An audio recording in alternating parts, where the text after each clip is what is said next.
পৃথিবীতে এমন কোন বাপের বেটার এখনো জন্ম হয় নাই যে আমি রেজাউল করিম আবরারের সামনে বসে আমাদের হানাফিদের আমলকে জাল প্রমাণ করবে, হানাফিদের নামাজকে জাল প্রমাণ করবে। পৃথিবীতে এমন কোন বাপের বেটার জন্ম হয় নাই। আপনাদের নরসিংদীতে কেউ যদি আমাদের নামাজ দিয়ে ফিতনা সৃষ্টি করে আর আপনাদের সাধারণ মানুষকে বিভ্রান্ত করে যে তোমাদের নামাজ হচ্ছে না, এটা হচ্ছে না, তারে আটকাবেন। আটকাইয়া বলবেন তোর কোন আলিম আছে আন। জাহিল না যে আরবি পড়তে পারে এরকম না। এখন তো তাদের ওইদিন ইয়েতে গেছি, কুমিল্লায় গেছি, তারা সিএনজি চালক করে বলে বাহাস করতে না যে আরবি পড়তে পারে, কোরআন পড়তে পারে, হাদিস পড়তে পারবে, তাদের 5 জন আসবেন, আমরা 4 জন আনবো।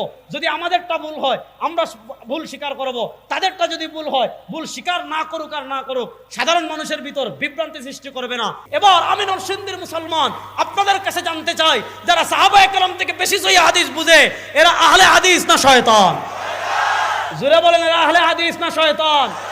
তারা আমাদের সাধারণ মানুষ যারা আছে, আমাদের সাধারণ পাবলিক যারা আছে, তাদেরকে খুব সুন্দর করে একটা কথা বলে। কি কথা? যে আমাদের তো কোরআন আছে, আমাদের তো হাদিস আছে, কোরআন হাদিস বাদ দিয়ে ইমাম আজম আবু হানিফাকে মানতে হবে কেন? কোরআন হাদিস বাদ দিয়ে ইমাম শাফিকে মানতে হবে কেন? কোরআন হাদিস বাদ দিয়ে ইমাম মালিককে মানতে হবে কেন? কোরআন হাদিস বাদ দিয়ে ইমাম আহমদ ইবনে হাম্বলকে মানতে হবে কেন? এই প্রশ্নটা তারা সাধারণ মানুষের ভিতর ছড়িয়ে দেয়।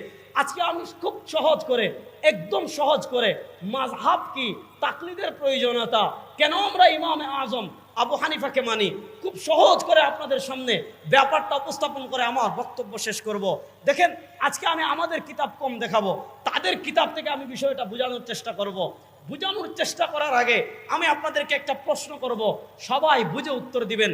প্রশ্নটা হলো, আমরা যারা এখানে আছি, এই যে এত হাজার মুসলমান আমরা এখানে, বলেন আমাদের জন্মগ্রহণ করার পর থেকে নিয়ে আমাদের মৃত্যুবরণ করার আগ পর্যন্ত আমাদের ব্যক্তিগত জীবন বলেন, আমাদের পারিবারিক জীবন বলেন, আমাদের সামাজিক জীবন বলেন, আমাদের রাষ্ট্রীয় জীবন বলেন, আমাদের রাজনৈতিক জীবন বলেন, আমাদের অর্থনৈতিক জীবন বলেন, এক কথায় আমাদের টোটাল জীবনের সকল সমস্যার সমাধান ইসলামে আছে না নাই?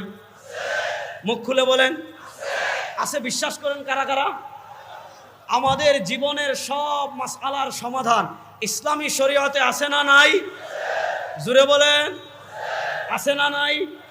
এবার হাত নামান, পরের প্রশ্ন বুঝেন। ইসলামী শরীয়ত, আপনি প্রথমে এই জিনিস